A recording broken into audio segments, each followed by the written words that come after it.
Bom dia pessoal, tudo bem com vocês? Muitas das nossas aulas serão feitas dessa forma, gravadas à distância, e eu queria retomar alguns conceitos com vocês eu acho que é a quarta vez que vocês vão ouvir falar disso, mas assim, eu confesso que eu não fiquei muito satisfeito com a aula que tem lá no Centro de Mídias de São Paulo sobre o iluminismo, tá? Eu acho que é uma aula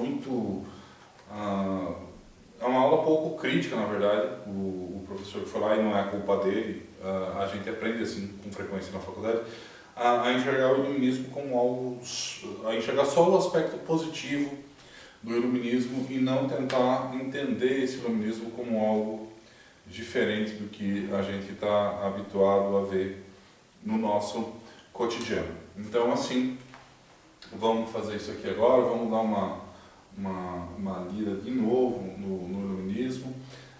É essa sociedade que se forma aqui agora no século XVIII, 1700 e tanto, até 1800, um pouco antes, na verdade, da Revolução Francesa. É ele que vai dar origem à Revolução Francesa, que eu também vou gravar umas 2 ou 3 aulas mais para frente sobre a Revolução Francesa para vocês. Bom, o jornal alemão, germânico, na verdade a Alemanha não existia ainda, Berlinische Monatsschrift, ou alguma coisa parecida com isso, ele fazia a pergunta: o que é o esclarecimento? Aí tem uma importante fala para vocês. Em alemão, obviamente, ele está perguntando o que é o Aufklärung, que para o alemão é traduzido como esclarecimento, para o francês e para o português e para o inglês é traduzido como iluminismo.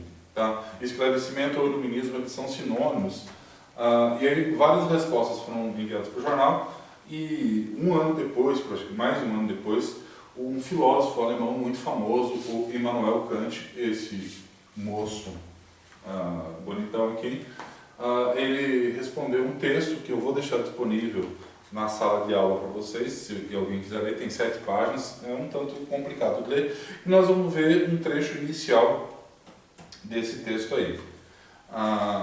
Ele escreve aqui: esclarecimento é a saída do homem, e aí eu já quero chamar a atenção de vocês, como eu fiz na sala de aula, tenho certeza, quando ele fala saída do homem da sua minoridade, ele está dizendo esse indivíduo é homem mesmo. Além de tudo, o Kant não gostava muito de mulher, ele achava que mulher era um ser desprezível, até porque ele não tinha muita sorte com as mulheres, e aí ele não se aproximava muito.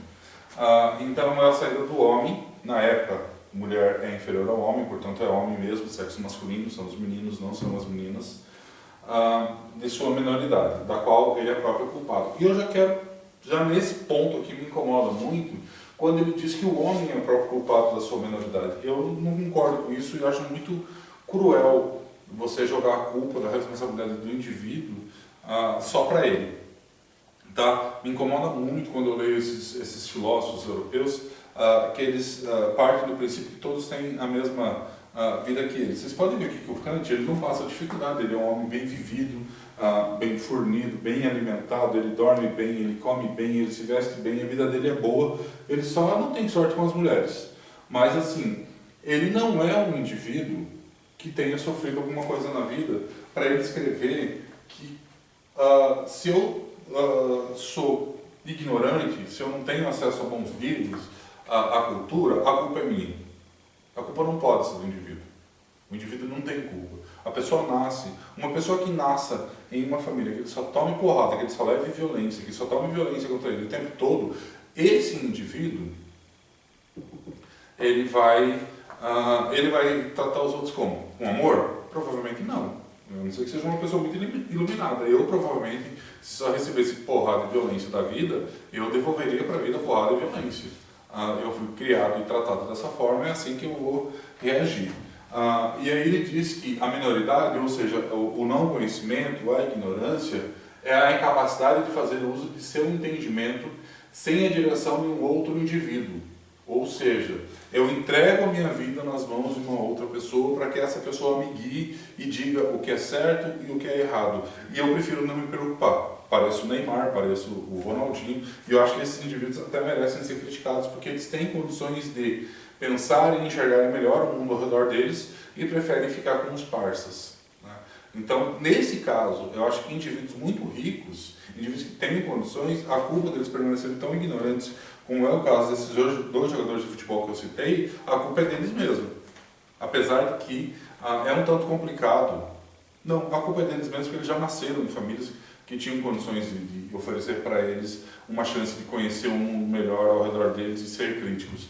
O Ronaldinho, o irmão dele, já era jogador de futebol famoso, então ele cresceu numa família que tinha posses, não tantas posses quanto ele passou a ter depois, mas tinha condições.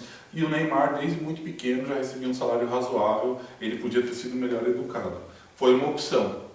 Mas agora, o cara que nasceu lá no Morro do Macaco Molhado, o cara que nasceu no Morro do Boi Malhado, esse indivíduo ele tem poucas chances de ter essa instrução que esse grupo social, que a burguesia, diz que é importante. Tá? Todos vocês sabem, a gente já conversou sobre isso em sala de aula, que as pessoas nos dizem o seguinte: estude para você se dar bem na vida. Ninguém fala para você assim: estude para você ser uma pessoa melhor. Estude para você sair da sua minoridade. Estude para ser rico, ou pelo menos para ser menos pobre do que você é hoje. Então, assim, perceba, o conhecimento ele é tratado como uma mercadoria. O conhecimento ele é tratado como um valor de mercado. Eu estudo porque eu quero ser menos pobre no futuro. Não é porque eu quero ser uma pessoa melhor, não é porque eu quero saber, como está escrito aqui. Então, assim, percebo que essa sociedade que vem a partir do iluminismo, ela associa tudo ao dinheiro. O sucesso só é sucesso se eu tenho dinheiro, eu só sou feliz se eu tenho dinheiro e estou com uma pessoa deslumbrante do meu lado, seja um homem, seja uma mulher.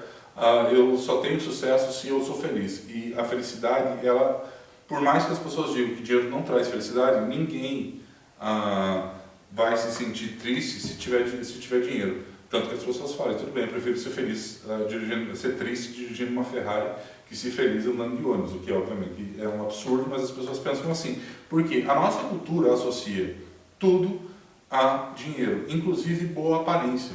Se um indivíduo aparece na nossa frente de paletó, gravata, calça, uma roupa bem cuidada, cara, você vai achar que aquele indivíduo ele não vai te fazer mal, ele não é mal. Mal é um indivíduo pobre, andrajoso, sujo, que nem um mendigo, e ainda no nosso país, no Brasil, tem um tempero super especial que é o racismo. Se o indivíduo, quanto mais negro é o indivíduo, mais ele desperta temor nas pessoas. Quanto menos negro, menos temor. Inclusive agora, nesses dias que eu estou gravando esse vídeo aqui para vocês, está rolando essa questão nos Estados Unidos e aqui no Brasil. Um menino caiu da sacada de um prédio e a mulher lá que deveria estar cuidando dele não estava, não foi citado o nome dela no início, ela era branca, rica, então assim, tudo para ela foi mais fácil. Se fosse o contrário, se o filho dela tivesse caído da sacada por culpa da empregada pobre e negra, essa empregada pobre e negra talvez estivesse presa desde o primeiro momento, né? A mulher rica não, a mulher rica ela teve chance de se defender. O delegado, eu li entrevista do delegado dizendo que ela não teve culpa, quer dizer, o delegado já determinou, não precisou nem investigar. E é muito triste porque se fosse o oposto, se fosse a mulher negra que tivesse deixado cair o filho da patroa branca, também não precisaria investigar, porque o delegado já ia determinar que foi culpa da mulher negra. Então, assim, esse indivíduo, quando ele escreve isso, ele diz que o responsável pelo que acontece com você, a culpa é sua, ele parte do princípio da vida dele. Ele, homem, branco, rico, supostamente heterossexual, sem grandes dificuldades, a dúvida dele é: o que eu vou comer hoje à noite, o que eu quero comer hoje à noite, o que eu quero comer no meu almoço. Essas eram as dúvidas dele, não era dúvida do tipo: será que eu terei comida, será que eu vou ter um emprego, será que isso, será que aquilo, será que eu vou conseguir criar meus filhos? Essa não é uma dúvida que ele tinha. Então ele falou assim: se acontece qualquer coisa na sua vida, a culpa é sua. Tá? E aí o homem é o próprio culpado dessa minoridade, se a causa dela não se encontra na falta de entendimento, mas na falta de decisão e coragem de servir-se de si mesmo sem a direção de outrem. Ou seja, se você decide estudar, se você decide se cuidar, decide ser rico, a tal da meritocracia, que é uma baita de uma mentira, não existe meritocracia. Dificilmente as pessoas conseguem ascender social, economicamente, culturalmente do lugar onde elas estão. As pessoas ricas, elas têm mais facilidade, elas têm mais acesso, o que não as torna mais cultas, porque geralmente, em especial no país que nem o Brasil, os ricos não são cultos, mas eles têm mais dinheiro e eles passam a fingir que o que eles têm é cultura. Vou dar um exemplo bem claro para vocês de música. As pessoas mais ricas desprezam o funk porque acham que o funk é música, música que faz apologia, elogio da violência contra a mulher. Eu não acho isso, eu acho a música sertaneja, que é muito mais aceita pelos ricos, tanto que existe a maldita expressão, ou maldito sertanejo universitário, que é simplesmente uma forma dos universitários ricos, das faculdades pagas, gostarem de música sertaneja sem se sentirem caipiras. E aí a música sertaneja, o sertanejo universitário vai falar sobre o quê? Bebedeira, se você prestar atenção, violência contra a mulher, tudo aquilo que eles falam do funk tem no sertanejo universitário. Mas o funk é música de preto e de favelado, para pegar a letra de um funk do início do século XXI, é som de preto e de favelado, mas quando toca ninguém fica parado. E aí você despreza tudo isso porque é som de preto e de favelado, mas tudo isso aparece também na música sertaneja, na música da Malária e da Maraísa, na Yara Azevedo, daquele moço loiro Michel Teló, de outros aí que eu não conheço, eu não gosto muito de sertanejo, mas enfim, se você for ver, você encontra isso. Então, de novo, o desprezo por determinado indivíduo. E aí ele escreve em latim, sapere aude, tem coragem de fazer uso do teu próprio entendimento, tal é o lema do esclarecimento. Ou seja, arrisque-se, vá atrás, mas de novo, você só consegue ir atrás se o básico te é oferecido. Tá bom? Eu vou ler só mais esse trecho aqui. A preguiça e a covardia são as causas pelas quais uma tão grande parte de homens, depois que a natureza de há muito os libertou de uma direção estranha, Naturaliter Mariones, continuem, no entanto, de bom grado menores durante toda a sua vida. Aqui ele está dizendo que as pessoas são preguiçosas e covardes, não têm coragem de enfrentar a vida. Assim, não tem como você ter coragem de enfrentar a vida se você é pobre, se você tem dificuldade de viver, se você tem dificuldade de ter uma renda que consiga te manter de forma segura e saudável. De novo, é muito fácil para uma pessoa branca, rica, que nunca teve problemas na vida, essa pessoa falar que os outros são preguiçosos, que se tivessem se esforçado, talvez tivessem conseguido. É muito fácil falar isso. E esses indivíduos do iluminismo, eles sempre vão defender essa questão do tipo, se você se esforça, você consegue. Se você se esforça, você vai ser feliz. Inclusive vão associar a felicidade, que até então era um estado de espírito, a felicidade pós-iluminismo, ela passa a valer aquilo que você tem, ela passa a valer aquilo que você possui. A felicidade passa a ser algo que você tem, que você consegue a partir das posses que você tem. Quanto mais você tem, mais feliz você é. E o que o nosso amigo está dizendo aqui.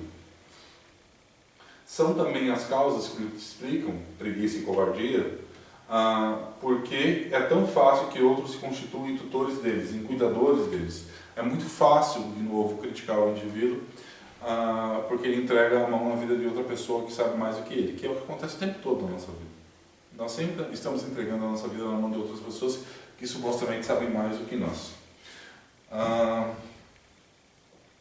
É tão cômodo ser menor, ou seja, é mais fácil eu não me esforçar, na visão dele, do que me esforçar. Eu vejo as pessoas elas se esforçando, lutando para não morrer, para não se afogarem, mas elas não conseguem emergir muito além do que elas precisam para respirar. Ou seja, você vive para sobreviver, você não consegue ter grandes espaços de ascensão econômica, intelectual, social na sua vida. A maior parte dos indivíduos, a maior parte de nós que nascemos no meio de famílias pobres, nós vamos morrer provavelmente pobres. A não ser que aconteça algum acidente fortuito e feliz na nossa vida, ganhando loteria, tropeçar numa mala cheia de dinheiro, ou não tão fortuito assim, não tão feliz assim, virar um traficante de drogas. E aí, se você vira um traficante que mora ali na biqueira né?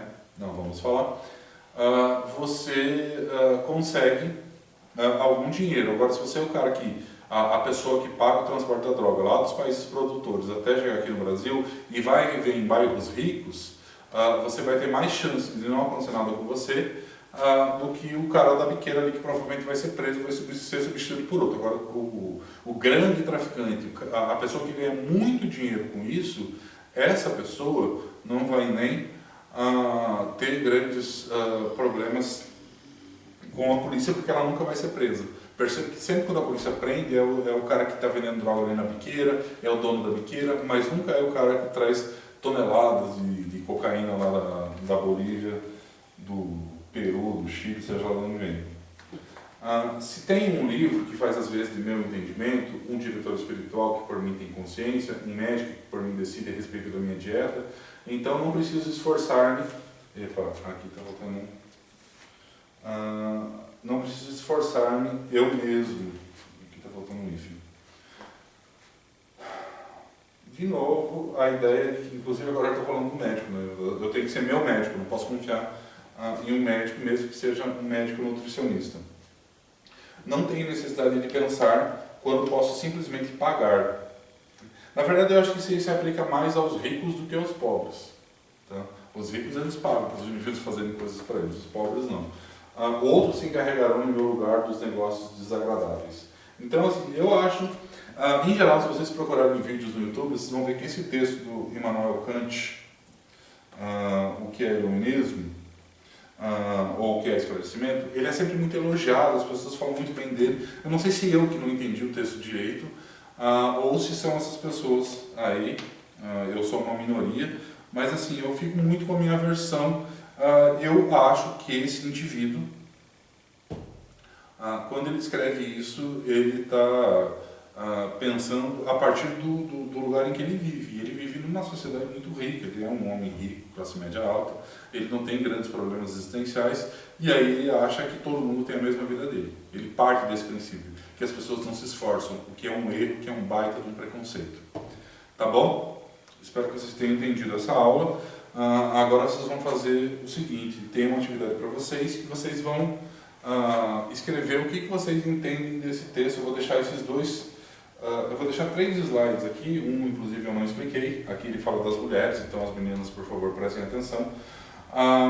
Eu vou deixar essas três primeiras partes do texto aqui e vocês vão escrever o que vocês entenderam. Quanto mais você escrever melhor, perceba quantos minutos eu fiquei falando aqui sobre esse texto. Vai fazendo, você pode discordar de mim, você pode concordar com mim, ou comigo, como você preferir, mas eu gostaria muito que você trouxesse a sua visão sobre esse assunto. Você acha que as pessoas, de fato, se elas se esforçarem, elas conseguem? Eu já estou dizendo, já estou dando spoiler da minha opinião, eu acho que não conseguem. Eu acho que a sociedade é muito injusta, a sociedade exige muito das pessoas e a sociedade cobra um esforço que as pessoas às vezes elas não têm condições de oferecer, tá bom? Beijo, um abraço, tchau!